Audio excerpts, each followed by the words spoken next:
Iyob Chapter 39. Do you know when the mountain goats give birth? Do you observe the calving of the does? Can you number the months that they fulfill? And do you know the time when they give birth?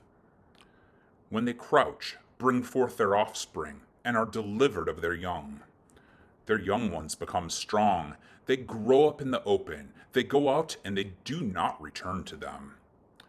Who has let the wild donkey go free? Who has loosed the bonds of the swift donkey? To whom I have given the arid plain for his home, and the salt land for his dwelling place. He scorns the tumult of the city. He hears not the shouts of the driver. He ranges the mountains as his pasture, and he searches after every green thing.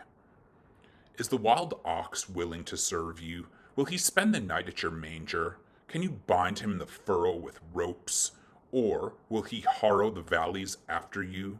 Will you depend on him because his strength is great? And will you leave to him your labor? Do you have faith in him that he will return your grain and gather it to your threshing floor?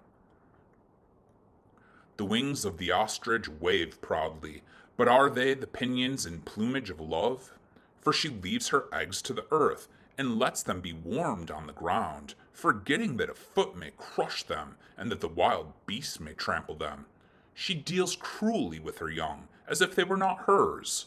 Though her labor be in vain, yet she has no fear, because Elohim has made her forget wisdom, and given her no share of understanding. When she rouses herself to flee, she laughs at the horse and the rider. Do you give the horse his might? Do you clothe his neck with a mane? Do you make him leap like the locust? His majestic snorting is terrifying. He paws in the valley and exults in his strength. He goes out to meet the weapons. He laughs at fear and is not dismayed. He does not turn back from the sword.